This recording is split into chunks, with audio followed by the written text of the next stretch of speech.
1988년 아르메니아 공화국에 진도 7 이상의 강진이 발생했는데요. 그로 인하여서 10만 명이 넘는 사망자를 내었고 아주 큰 참사가 일어났습니다.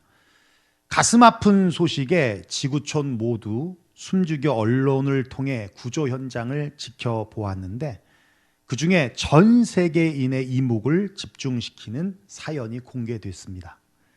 14일 만에 구조된 모녀의 사연이었습니다. 26살 젊은 엄마 수잔나 페트로이자는 끝까지 4살 된 딸 가이아나를 안고 버텼고 마침내 14일 만에 구조가 되었어요. 어떻게 구조가 되었느냐라고 물었을 때, 어떻게 14일을 버텼냐라고 물어봤을 때 주변에 아무것도 없고 깜깜한데 손에 잡힌 게 하나 있었다는 거예요. 봤더니 딸기잼 한 통을 가지고 8일을 버텼습니다. 그리고 이후에 딸아이가 먹을 게 없잖아요. 그러면 어른은 버틸 수 있어요. 근데 아이는 버틸 수가 없으니까 손가락을 계속 빨게 했는데 그거로는 안 되니까 주변에 이렇게 더듬어 보니까 이 유리 조각 파편들이 있잖아요. 그거로 손가락을 째서 피를 먹인 거예요. 그래서 10손가락을 다 피를 먹이는데 정말 극적인 게 마지막 10번째 손가락에 피를 먹일 때 그때 구조사들이 와서 그 구조를 하게 되었던 거예요. 이 실화는 사실 먼 나라의 재난 현장에서 벌어진 그런 기묘한 기적적인 이야기만이 아닙니다. 지금 이 순간에도 사실 우리의 부모님들은 살을 베는 고통을 참고 자식들을 위해서 희생하고 있다라는 거예요. 그렇습니다. 여러분, 동서고금을 막론하고 어머니라는 단어, 부모님이라는 단어는 희생의 대명사인 것 같습니다. 우리를 낳으시고 길러주신 부모님에게 성경이 분명하게 말씀하고 있는 것은 자녀들아 주 안에서 너희 부모에게 순종하라. 이것이 옳으니라. 내 아버지 어머니를 공경하라. 왜요? 이것이 바로 약속이 있는 첫 계명이다라는 거예요. 다른 이유가 없어요. 그냥 하나님의 명령이라는 거예요. 하나님이 정해놓은 계명이라는 겁니다. 하나님께서 우리에게 10계명을 주셨습니다. 1부터 4계명은 하나님과의 관계의 계명입니다. 그래서 나 외에 다른 신을 두지 말라, 우상을 만들지 말라, 하나님의 이름을 망령되이 부르지 말라, 안식일을 거룩히 지켜라. 하나님과의 관계되어지는 거예요. 그리고 나머지 5계명부터 10계명은 사람과의 관계되어지는 계명입니다. 그 첫 번째가 내 부모를 공경하라 이에요. 살인하지 말라, 간음하지 말라, 도둑질하지 말라, 거짓 증언하지 말라, 탐내지 말라 라고 있는데 제일 먼저가 내 부모를 공경하라는 거예요. 그 10계명을 예수님께서 아주 간단하게 서머라이즈를 해주셨는데 1부터 4계명에 대해서는 이렇게 말씀하여요. 내 마음과 내 뜻과 내 목숨을 다해서 주 너의 하나님을 사랑하는 것이다 라고 말씀하고 있고요. 5계명부터 10계명에 대한 것을 간단하게 뭐라고 말씀하시냐면 내 이웃을 내 자신과 같이 사랑하라 말씀하시는 거예요. 이렇게 해석할 수 있을 것 같아요. 우리가 하나님을 사랑한다고 하는데 어떻게 하나님을 사랑할 수 있을까? 간단해요. 하나님을 사랑한다는 것은 나 외에 다른 신을 두지 않는 겁니다. 나를 위하여 어떤 우상도 만드는 것이 아닙니다. 내 이름을 망령되이 일컫지 않는 것입니다. 하나님의 날인 안식일을 우리가 거룩하게 지키는 것입니다. 다시 말해서 하나님을 사랑한다는 것은 하나님을 제일 주위로 살아간다는 것이고 무슨 생각을 하든 무슨 행동을 하든 하나님을 최우선으로 하나님 중심으로 살아가는 것, 그게 바로 하나님을 사랑하는 모습이라는 것이죠. 그렇다면 두 번째, 인간을 어떻게 사랑할 수 있을까? 어떻게 내 이웃을 내 몸과 같이 사랑할 수 있을까? 이것도 간단한 겁니다. 내 부모를 공경하라는 거예요. 이게 인간 사랑의 시작이라는 거예요. 인간 사랑의 시작. 부모를 공경하는 것이 인간 사랑의 기초이고 이웃 사랑의 시작이라는 것을 말씀하고 있습니다. 하나님의 명령, 계명이라는 것은 하나님께 세상을 창조하실 때 질서로 세우신 거예요. 자녀들은 부모를 공경하고 순종하도록 만드셨다는 겁니다. 아무리 세상이 타락해서 동성애가 판을 친다 할지라도 아이를 낳는 건 여자뿐이에요. 이게 질서라는 거예요. 이게 질서라는 거예요. 그와 같이 하나님이 천지를 만드실 때 자녀는 부모를 공경하고 순종하도록 만드셨다는 거예요. 그렇기 때문에 부모님이 성품이 안 좋아서 학벌이, 돈이, 교양이, 신앙이 있고 없고를 떠나서 무조건 부모님께 순종하고 공경해야 한다는 거예요. 그래서 본문에 뭐라고 말씀하고 있어요? 이것이 옳으니라. 무슨 말이에요? 마땅하다는 거예요. 당연하다는 뜻입니다. 그런데 당연한 일이 당연하지 않는 세상 속에 우리가 살아가고 있습니다. 왜요? 죄 때문이라는 겁니다. 죄라는 바이러스가 들어오면서 창조 질서가 깨지고 자녀들이 순종하고 공경해야 될 부모님에게 나한테 해준 것이 아무것도 없다고, 공경받을 만한 행동을 한 것이 아무것도 없다고 하면서 거역하고 반역하고 무시하고 무례한 행동을 서슴지 않고 한다는 거예요. 그런 사람들은 나중에 뿌린 대로 거두는 결과를 얻게 될 것입니다. 예수님 당시에도 종교 지도자라고 하는 사람들이, 소위 신앙이 있다고 하는 사람들이 늙은 부모를 봉양해야 되는 책임을 회피하려고 고르반 되었다라고 말을 합니다.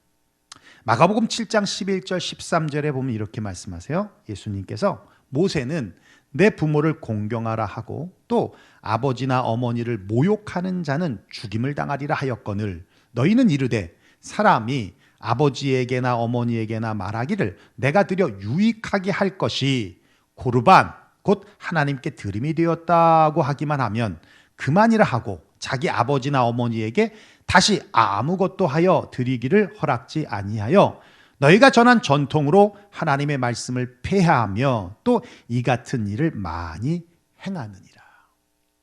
고르반이라는 뜻은 하나님께 드림이 되었다는 뜻입니다.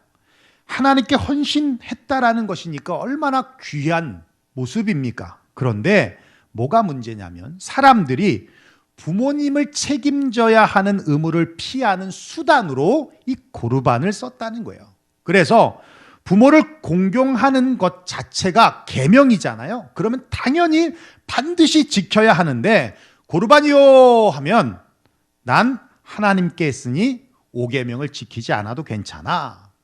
이렇게 쓰는 거예요. 제사를 하나님께 고르반했습니다. 그러면 부모님이 생활비가 부족해서 도와달라고 해도 도와주지 않아도 돼요. 왜요? 부모님에게 드릴 것을 하나님께 했으니까. 고르반이요 그러는 거예요. 이렇게 선하게 만든 법이 오히려 악용되어져서 부모를 섬기는 일을 게을리하고 등한시했다라는 겁니다. 그런 면에서 믿는 우리들은 부모님께 더 잘해야 한다는 거예요. 소위 신앙이 있다고 하는 사람들이 교회 일이 바쁘다는 핑계로 부모님께 소홀히 하면 안 된다는 것이고, 교회 드리는 헌금이 많아서 부모님께 도와드릴 수 없다라고 핑계를 댄다면 그것도 안 된다라는 겁니다. 부모를 공경하지 않고 거역하는 것은 성경이 죄라고 말씀하고 있어요. 디모데후서 3장 1절로부터 2절 말씀인데요. 여러분들이 한번 읽어보겠습니다. 시작. 내가 이것을 알라.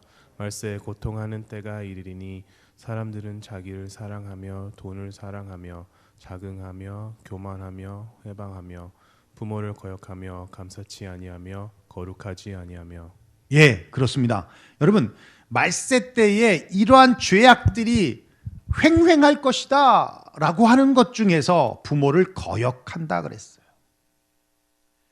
부모를 공경하지 않고 거역하는 것이 죄다라고 하는 이유가 간단하죠. 하나님의 명령이니까. 명령이란 말엔 다른 이유가 없습니다. 그냥 순종하는 겁니다.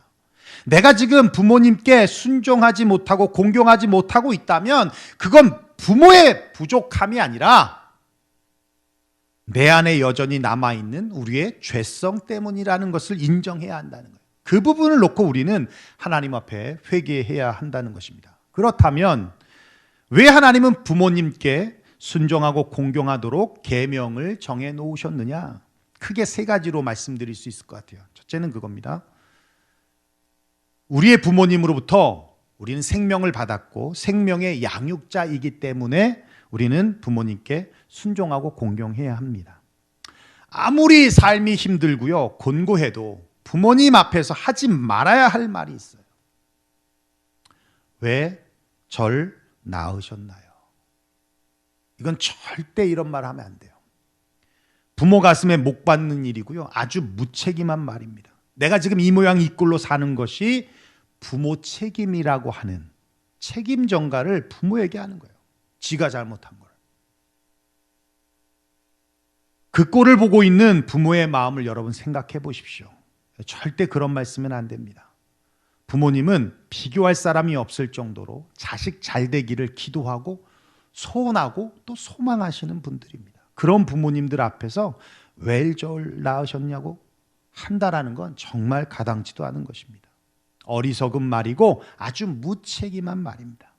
우리에게 생명을 주시고 양육해 주신 부모님이기에 하나님은 순종하고 공경하도록 계명으로 정해 놓으셨다는 겁니다. 두 번째는 그거예요. 부모님은 우리의 영원한 스승이기 때문에 그렇습니다. 물론 학교 교육이 잘 되어 있지만 지식이 아닌 인간됨의 인성과 삶의 지혜와 삶에 대한 태도와 자세를 우리는 부모를 통해서 배우게 된다는 것이죠. 제가 자라오면서 한 가지 가지는 의문이 있었는데 아버지는 모든 것을 알고 있다는 거예요. 네. 그러니까 사실 저희 아버님이 초등학교 6학년까지 다니셨거든요. 네. 그런데 한자도 잘 쓰시고요. 네. 제가 모르는 거를 여쭤보면 뭐 사회, 경제, 지리, 정치, 역사 모르는 게 없어요. 참 신기했습니다. 그런데 나이를 이제 먹어서 알게 됐어요. 그게 삶의 경험과 연륜에서 얻어지는 지혜와 지식이었다라는 것을 알게 됐어요. 우리도 사건 사고들이 참 많이 일어나잖아요, 그죠? 네, 저도 그렇지만 IMF 같은 것도 IMF라는 건 사실 몰랐잖아요. 근데 IMF 터지면서 IMF 알게 되고 서브프라임 모기지 사건 터지면서 알게 되고 세월호 같은 경우 배가 어떻게 가는지 잘 몰랐는데 밑에 평형수가 있어서 오뚜기처럼 넘어지지 않는다는 것도 그런 걸 알게 되고 또 이 코로나 때문에 바이러스가 어떤 거인지 우리가 또 뉴스나 책들이나 이런 걸 통해서 또 관심 있게 보게 되고 이렇게 이 삶의 연륜이 쌓이면서 이 지혜와 지식이 쌓여지더라는 것이죠. 그래서 잠언서 23장 22절에 이렇게 말씀하고 있어요. 여러분들이 한번 읽어볼까요? 시작. 너를 낳은 아비에게 청종하고 내 늙은 어미를 경히 여기지 말지니라. 그래요. 예. 무시하지 말라는 거예요. 경히 여기지 말라는 건 무시하지 말라는 겁니다. 한 아들이 아버지가 시골에서 혼자 사시는 것이 너무 마음이 아파서 전화를 해요. 아버지, 이제는 서울로 올라오세요. 아버지가 그렇게 살고 계시면 내가 마음이 편하겠어요? 근데 아버지는 올라가고 싶지가 않으신 거예요. 답답하시니까. 근데 하도 성화를 부리니까 못 이긴 척하고 아버지가 짐을 싸고 올라왔습니다. 올라왔더니 서울이라는 곳이 어때요? 빌딩 숲이고 아파트 숲 아닙니까? 그러니까 너무 답답한 거예요. 그리고 친구도 없고 또 어디 모르니 마실 나갈 수도 없고 그래서 눈칫밥도 먹고 그러고 있는데 가만히 보니까 처음에는 아버님 아버지 이러더니 좀 지나니까 가만히 보니까 서열이 이렇게 정해지더라는 거예요. 이렇게 보니까 며느리가 1등이야. 며느리가 소리 한번 지르면 다 그냥 아무도 대응을 못해요. 그리고 또 봤더니 2등이 아들 손주네. 손주가 2등이야. 걔 하면 다 껌뻑하는 거예요. 그러고 봤더니 아들이 3등이네. 아유 못난 놈. 이렇게 됐어요. 그리고 그럼 내가 4등인가 봤더니 강아지가 4등이네.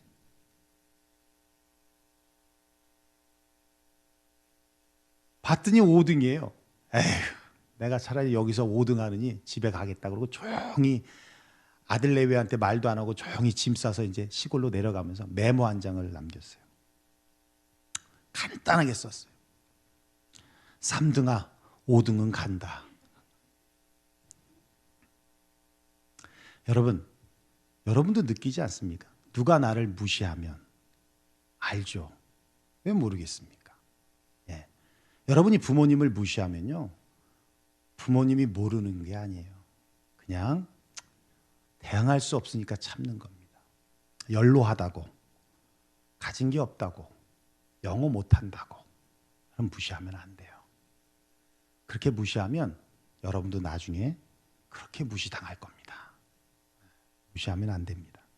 그래서 잠언서에 말씀하고 있는 거예요. 너를 낳은 아비에게 청종하고 내 늙은 어미를 경히 여기지 말지니라.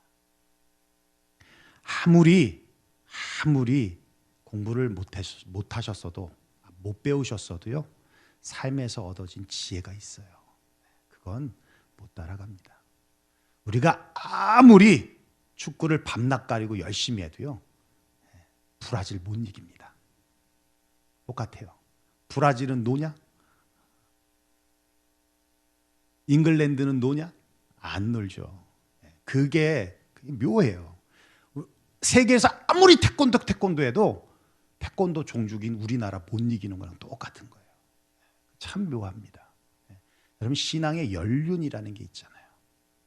아무리 여러분들이 골프를 열심히 쳐도 최인성 집사님은 못 이기는 거예요. 이길 수가 없는 겁니다. 여러분이 프로 되겠다고 아예 전업을 하지 않는 이상은 절대 못 이깁니다. 그렇죠. 최인성 집사님이 늙어서 골프를 못 치면 이길 수도 있겠네요. 그게 연륜이고 그게 구력인 거예요. 세 번째는 그거예요. 부모님은 하나님의 대리자이기 때문에 그렇습니다. 여러분, 천국은요, 시집도 없고 장가도 없다라고 말씀하고 있는데, 그 말은 자녀 낳을 일도 없고 부모가 될 일도 없다는 거예요. 이 땅에서 맺은 인연은 이 땅의 생이 종료가 되면 끝이 납니다. 천국에는요, 오직 하나님만을 바라보고 또 그분이 우리의 아버지 되시는 거예요. 그 안에서 우리는 모두 형제 자매인 것입니다. 그런데 천국에도 없을 부모라는 관계를 주님은 왜 이 땅에 우리에게 허락하시고 또 순종하고 공경하도록 하셨는가? 부모님의 역할은요, 하나님 사랑의 모형인 거예요. 부모는요, 자식을 사랑함을 통해서 하나님께서 우리를 어떻게 사랑해야 하시는지를 깨닫게 되는 거고요. 자녀들은요, 부모님의 사랑을 통해서 부모보다 더 큰 사랑이 바로 하나님의 사랑이라는 것을 깨닫게 하는 겁니다. 그래서 하나님께서 천국에도 없을 부모라고 하는 그 직책을 우리에게 주셨다라는 거예요. 부모의 사랑, 부모의 희생, 부모의 헌신, 부모의 마음을 통해서 하나님의 사랑과 희생과 헌신과 그 마음을 알게 하기 위해서 하나님은 우리에게 부모를 주셨고 부모님에게 순종하고 공경해야 한다라고 말씀하고 있는 겁니다. 한국에서는요, 이맘때쯤에 부모에게 효도한 자녀를 뽑아서요, 대통령 표창을 하는데요. 그렇게 뽑힌 효녀 김숙현 씨가 있습니다. 지금은 60이 훨씬 넘으신 분인데요. 이분은 아직 미혼입니다. 결혼을 하지 못한 것이 아니라 결혼할 수가 없어서 못했다라고 해요. 젊었을 때는 아주 영어를 능통하게 잘하는 커리 우먼이어서 뛰어난 영어 실력으로 아주 중요한 비즈니스에 통역을 했고요. 영국에서 인턴 사원으로 근무할 때 크로이던 대학의 언어학과를 수료하기도 했고 세계 각지를 돌아다니며 배낭여행을 하는 아주 당찬 여성이었습니다. 그런데 그녀의 삶이 언제부터 변화가 됐냐면 1994년 신부전증을 앓던 어머니의 병세가 악화되면서 가망이 없다는 진단을 받게 되었고 그때부터 자신이 누렸던 화려한 삶을 미련 없이 포기하고 어머니의 병간호를 하겠다고 해서 지금까지 벌었던 돈을 다 쏟아부어서 안성에 호숫가 옆에 조그만 집, 어머니와 함께 살 집을 지었습니다. 그러다 보니 통역할 수는 없어서 번역하는 일로 생활비를 벌게 되었고, 그러던 중에 친척이 하도 보증을 서달라고 해서 집 보증을 섰다가 홀라당 집이 날아가는 바람에 생활이 어려워져서 파타임 하면서 공장에서 일을 하고 모텔과 펜션 같은 곳에서 청소도 하면서 그렇게 생활비를 얻으며 옆에서 어머니 간호를 했어요. 그럼에도 불구하고 김숙현 씨는 편찮은 부모님을 모시는 것은 딸로서 당연하다. 일과 생활을 포기할 수밖에 없었지만 한 번도 후회하거나 원망한 적이 없다라고 고백을 합니다. 이 기사를 읽으면서 참 대단하다라는 생각이 들었어요. 사실 저도 어머니 병간호를 2년간 했는데, 병간호 했다기보다는 전 지켜봤죠. 왜냐하면 저희 누님들이나 다 그렇게 하셨으니까. 그런데 집에 이렇게 환자가 있으면요, 집안이 얼마나 우울한지 아십니까? 집에 들어가기가 싫을 만큼 그렇게 우울해요. 그런데 그 일을 벌써 28년간. 여러분, 긴 병에 효자 없다고 그러는데 긴 병에 효자가 있네요. 대통령상 받을 만합니다. 그런데 어쩌면 김숙현 씨가 대단한 것이 아니라 당연한 것이 아닌가. 당연한 것인데 우리가 못하니까 대단한 것으로 보이는 것은 아닌가라는 생각이 들어요. 여러분, 부모님이 자녀를 낳은 후 부모의 인생은 없어집니다. 모든 것이 자녀에게 집중되고 희생되어진다는 것이죠. 그렇다면 부모님이 아플 때 우리의 삶을 희생하는 것이 맞지 않겠습니까? 고로새서 3장 20절에 이렇게 말씀하고 있어요. 자녀들아, 모든 일에 너희 부모에게 순종하라. 이는 주 안에서 기쁘게 하는 것이니라. 그러니까 부모님께 잘하는 것, 부모님께 순종하고 공경하는 것, 이게 누구한테 하는 거예요? 하나님께 하는 거예요. 부모님이 기뻐하시면 하나님도 기뻐하신다라는 거예요. 자, 그렇다면 우리가 꼭 김숙현 씨처럼 그렇게 해야 공경하는 것인가? 어찌 보면 김숙현 씨는 특별한 케이스인 것 같아요. 삶에서 쉽게 할 수 있는 공경 방법이 있습니다.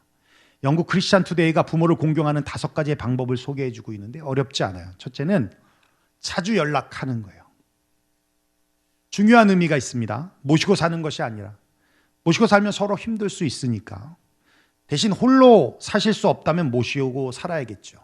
건강하시다면 부모님의 라이프를 존중해 주는 것이 아주 중요합니다. 그래서 대신에 자주 연락하고 또 자주 찾아뵙는 것이 공경의 모습이라는 것입니다. 둘째는 부모에 대하여 험담하지 말라는 거예요. 형제끼리나 친구나 이웃들에게 부모와 겪는 갈등이나 불만들을 이야기하지 말라는 거예요. 그 자체가 공경심이 없는 거라는 겁니다. 셋째는 부모를 위해서 기도하는 것입니다. 육신은 주름이 생기고 늙어 가셔도 영은 날마다 강건하여지기 위해서 기도해 드려야 돼요. 더욱 빛나는 남은 인생이 되길 위해서 우리는 부모님을 위해 기도해야 됩니다. 그리고 믿음으로 마지막 인생을 맞이할 수 있도록 우린 부모님을 위해 기도해야 합니다. 네 번째는 그거예요. 최선을 다하여 사는 거예요. 부모님들의 최고의 영광은 자녀들이 잘 사는 거예요. 자녀들이 잘 사는 것만으로도 부모님의 행복이 되어진다라는 겁니다. 마지막 5번째는 그거예요. 감사하는 마음을 표현하는 것. 우리 교회는 장례가 거의 없지만 한국에서 사역할 때는 참 장례가 많았어요. 특별히 부모님을 보낸 자식들의 감정은 하나 없이, 예외 없이 모두 다 후회하고 그리고 자책을 합니다. 살아계실 때 잘해드릴 걸. 효도하지 못한 것에 대한 후회와 자책이에요. 그런데 차이는 있어요. 정말 잘 못해서 후회하고 자책하는 사람이 있는가 반면, 그래도 참 잘했는데도 불구하고 부모님께 받은 사랑에 비하면 턱없이 부족하기 때문에 더 잘했어야 했다라고 생각하면서 후회하고 자책하는 분들도 있더라는 겁니다. 어쨌든 부모님과 이별해야 될 때가 올 텐데 그때 그래도 덜 후회하려면 늘 시시때때 감사의 마음을 표현하라는 거예요. 이게 공경하는 방법이랍니다. 여러분 어렵지 않죠? 자주 연락하고 부모님에 대하여 험담하지 않고 부모님을 위해 기도하고 내 삶을 최선을 다해 살고 감사한 마음을 표현하는 것 어렵지 않죠. 예, 여러분 여기에 한 달에 얼마씩 용돈을 드려라. 물론 여유가 있으면 드리면 좋죠. 또 함께 살아라. 끼니를 잘 챙겨 드려라. 그런 물질적인 것이나 행동 같은 것들이 아니에요. 무슨 말입니까? 물론 하지 말라는 얘기가 아니라 또 그렇게 하는 것이 공경이 아니라는 것이 아니라 공경입니다. 예, 부모님에게 용돈 드리는 거 공경이에요. 근데 무엇보다 부모님께 마음을 쓰고 부모님의 마음을 헤아리라는 거예요. 헤아리라는 거예요. 이것이 공경의 가장 기본이라는 거예요. 이런 공경이 있을 때 순종이 나타나는 것입니다. 그러면 복을 받는다는 거예요. 무슨 복이에요? 잘 되고 장수하는 복. 잘 되고 장수하는 복. 오늘 마더스데이인데 부모님의 사랑에 감사하는 하루가 되었으면 좋겠습니다.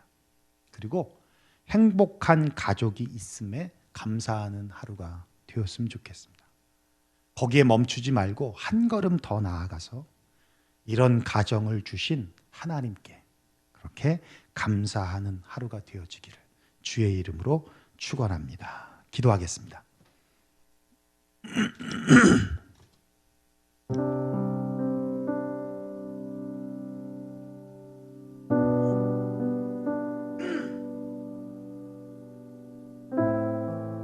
저는 5남매 중에 막내로 태어났습니다.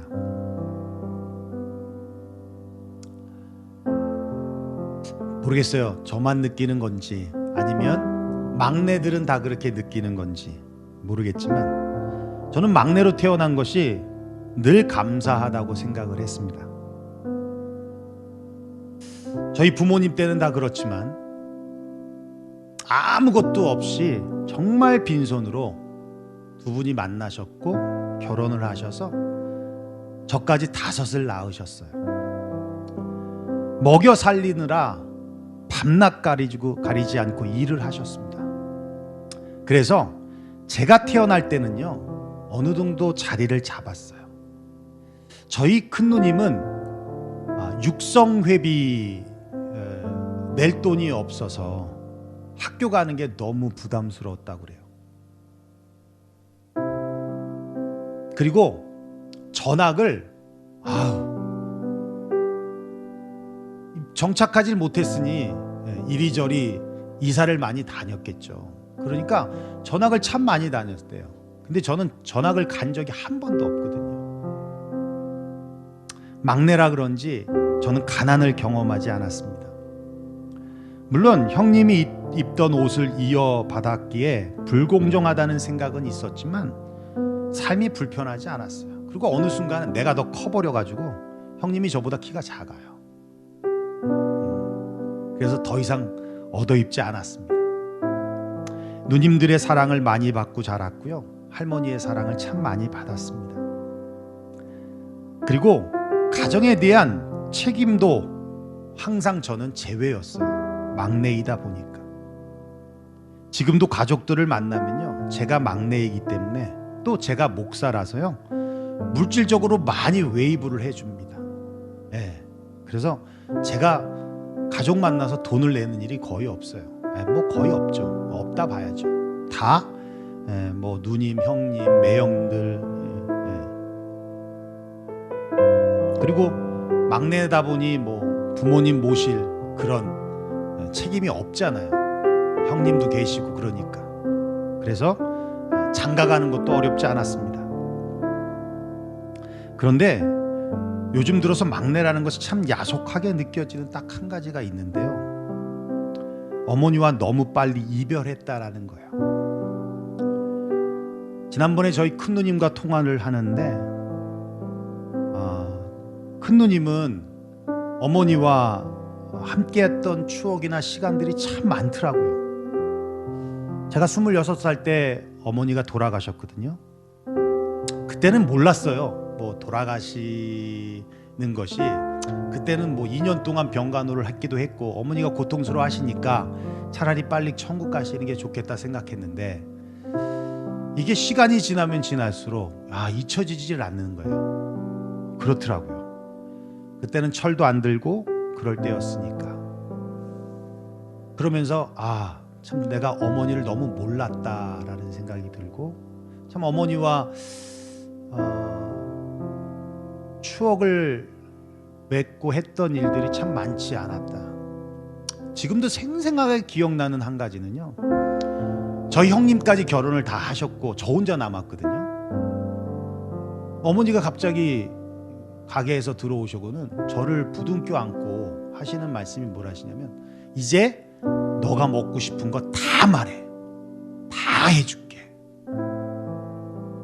제가 그때 고등학교 3학년인가 그랬을 때였는데 그렇게 말씀을 하시더라고요. 그래서 이야, 이제는 나 혼자 그 사랑을 다 받는구나, 그렇게 느꼈어요. 그리고는 어머니에게 드렸던 대답이 떡볶이 해주세요였어요. 떡볶이 해주세요. 그게 너무 돌아보면 막내로 참 다 좋았는데 그게 참 야속하게 느껴지는 한 가지였어요. 나이를 들고 보니까.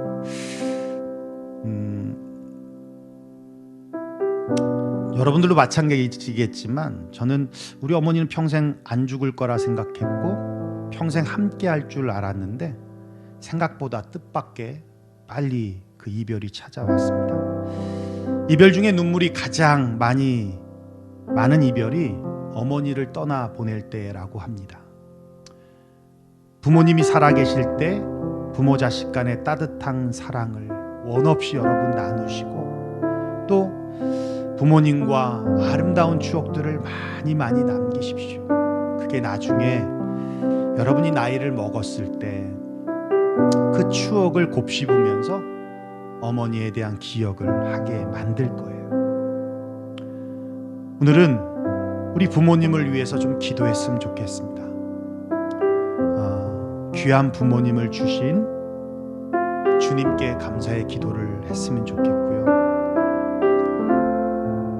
주님 부르시는 그날까지 아픈 것 없이 건강하게 우리 부모님 인도하여 달라고 기도했으면 좋겠고, 영적으로 건강하시고 강건하여져서 욕심 같지만 우리 어머니 아버지가 나를 위해서 정말 기도 많이 해주시는 우리 어머니 아버지 되게 해달라고 그렇게 기도했으면 좋겠어요. 그리고 이렇게 소중한 우리의 가정, 화목한 우리의 가정을 주신 우리 주님 앞에 우리 감사의 고백을 좀 드렸으면 좋겠는데, 여러분 조용한 목소리로 우리 하나님 앞에 부모님께 온전히 공경하지 못하고 순종하지 못한 것 있다면 이 시간 조용한 목소리로 회개하시고, 그리고 부모님을 주신 주님께 감사하면서 우리 부모님을 위해서 우리 기도하며 나아가는 그런 시간이 되었으면 좋겠습니다. 우리 함께 조용한 목소리로 기도하겠습니다. 고마우신 우리 아버지 하나님, 참으로 감사합니다.